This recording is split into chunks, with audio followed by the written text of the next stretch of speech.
अब सामाजिक से राजनीति से ऊपर उठकर इस राज्य के राजनीतिक दायित्व में सहभागी बनने के लिए आज संगठन में अपने साथियों के साथ योगदान दिया है। मैं इनको अपनी ओर से धन्यवाद देता हूं, शुभकामना देता हूं कि राजनीति में इनका पदार्पण हुआ है।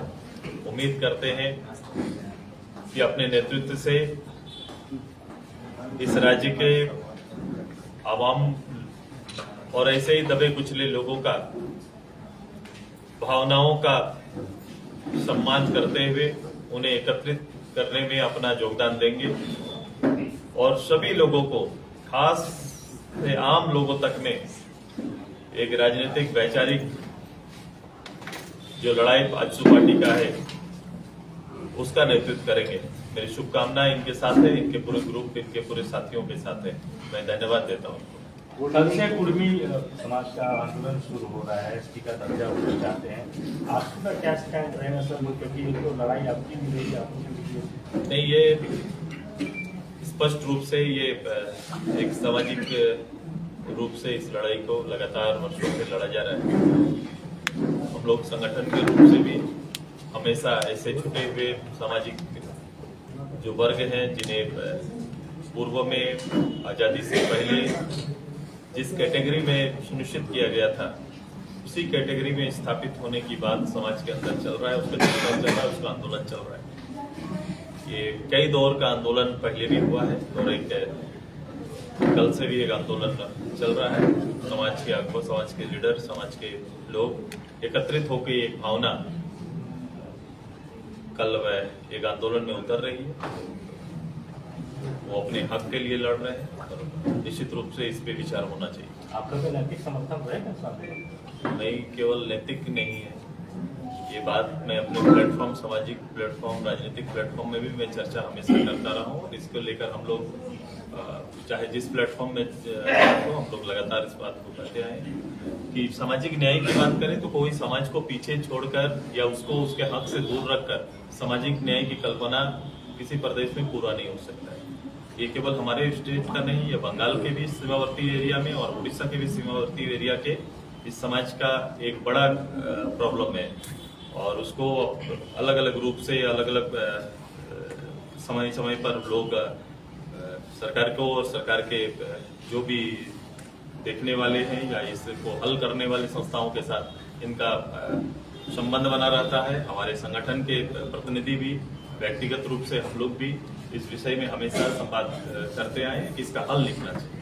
सुदेश जी, ये जातीय जनगणना को लेकर के आपने एक बहुत बड़ी बात कही थी, तो इस जातीय जनगणना में एनडीए फोल्डर में आप हैं और आपके सबसे प्रमुख दल भारतीय जनता पार्टी हमेशा से पीछे कदम इसमें करते रही है कि जातीय जनगणना नहीं कराना चाहती है, चाहे वो केंद्र का हो या अदर स्टेट में हो। ऐसा नहीं है, ये तो तय करना पड़ेगा। और आपने देखा होगा जब बिहार में, जैसे कर्नाटका में हुआ, उड़ीसा में हुआ, यूपी में काम कर रहे हैं लोग, हमारे बिहार में जब ये प्रस्ताव आया तो वहाँ के हमारे सहयोगी दल ने भी समर्थन दिया है। मैं तो ये कहना चाहता हूँ कि हाउस के अंदर जो बातें कही गई, इस विषय को जब हम लोग ने उठाया, जिस राष्ट्रीय स्तर पर ये जो सामने की गठबंधन है, जो अभी गठबंधन जो यूपीए का गठबंधन था, ये यूपीए के गठबंधन का नेतृत्व करता लगातार इस बात को कह रहे हैं कि मैं आऊंगा तो ये जातीय जनगणना कराऊंगा।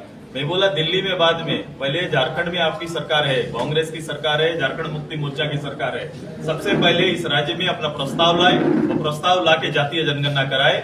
अगर वो वास्तव में ईमानदार इस विषय के साथ है तो करना चाहिए। अभी कोर्ट ने ट्रिपल टेस्ट के लिए भी कहा है, किस तरह से अपने आप को पीछे ला रहे हैं। और देखो, नगर इकाई का चुनाव नहीं हो पा रहा है, लंबित पड़ा हुआ है, लोग अपना जनप्रतिनिधि चुनने के लिए व्याकुल है, लेकिन ये जनप्रतिनिधि का राज ये नहीं चाहते हैं, न ये कराना चाहते हैं। ट्रिपल टेस्ट के लिए एक प्रस्ताव जो गया था पिछड़ा वर्ग का, आपने अखबार में मैंने देखा कि वो निरस्त कर दिया गया है। बताओ ये कर क्या रही है, किसके लिए काम कर रही है और कौन सा काम प्रदेश के अंदर हो रहा है। इस राज्य के सभी समाजों को, वो छूटे हुए समाज के लिए और राज्य की वस्तुस्थिति, सामाजिक वस्तुस्थिति को जानने के लिए ये बहुत आवश्यक है कि कोई वर्ग छूटे ना। सामाजिक न्याय के लिए यहाँ पर जातीय जनगणना आवश्यक है प्रदेश में। चौथी बार संबंध हुआ है, इस बीच सुप्रीम कोर्ट से भी उनको राहत नहीं मिली है। आप लोग का क्या सुझाव रहेगा, जाना चाहिए? कल एक प्रेस कॉन्फ्रेंस भी हुई है दिल्ली में, बीजेपी ने किया है। मैं तो जो पद और गोपनीयता की जो शपथ लेते हैं, जो जिनके जिम्मे में पूरे राज्य के कानून व्यवस्था, लॉ एंड ऑर्डर को पालन कराने का रहता है, उन्हें हमेशा यह सिद्ध करना चाहिए कि हम जिस व्यवस्था को पालन कराना चाहते हैं, जिस लॉ एंड ऑर्डर की बात करते हैं, कानून व्यवस्था की बात करते हैं, तो हम सभी उस दायरे के अंदर में हैं। और कभी भी किसी परिस्थिति में अगर लॉ एंड ऑर्डर को नेतृत्व करने वाले के ऊपर कभी आरोप लगे तो मुझे लगता है कि उनको सामने आकर पहले सिद्ध कराना चाहिए, तब जाके इससे क्या होगी, लोकप्रियता बढ़ती है, नेतृत्व की लोकप्रियता बढ़ती है। इसे भागना नहीं चाहिए, इसका सामना करना चाहिए। अगर उंगली उठ रही है तो उसका जवाब सामने आकर देना होगा। अगर कोर्ट से मामला आया है, किसी एजेंसी से सामने आया है, तो एजेंसी के सामने जाके अपनी बात को रखना चाहिए। दिल्ली महिला आरक्षण बिल पेश हो चुका है। ये ऐतिहासिक कदम मैं हमेशा लगातार इस पक्ष का रहा हूँ। आपने देखा होगा जब पंचायत चुनाव की बारी आई, जब मेरे नेतृत्व में प्रदेश में पहली बार पंचायत चुनाव हुआ, पंचायत नेतृत्व देने की बारी आई, तो हमने बढ़कर उसमें निर्णय लिया था। एक प्रस्ताव हमारे सामने इसी तरह का 33% का प्रस्ताव विभाग मेरे सामने रखा था। मैंने उससे ऊपर जाकर मैंने प्रदेश के अंदर में महिलाओं को 50% रिजर्वेशन दिया है। इसी का परिणाम देखो कि आज के दिन में पंच, पंचायत, जिला परिषद सब जगह पर महिला नेतृत्व आपको दिखाई दे रहा है। ये एक नेतृत्व उभर कर सामने आया है, भागीदारी एक उभर के आई। इस तरह से अगर लोकसभा और विधानसभा में भी का प्रस्ताव आया है, ये स्वागत योग्य है। पूरे देश को इसका स्वागत करना चाहिए। एक क्रांतिकारी परिवर्तन देश के अंदर में होगा। सुरेश जी, एक सवाल है कि जो कुर्मी जाति को एसटी में शामिल करने की जो मांग हो गया दादा, एक सवाल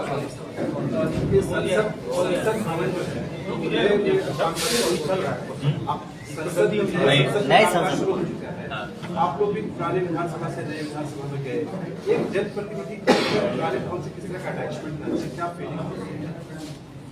देखो कि हमारा अपना कभी भी सांसद भवन तो ये रसियन हाउस को हम लोगों ने बनाया था जब प्रारंभ हुआ। ये विधानसभा भवन बनाया था।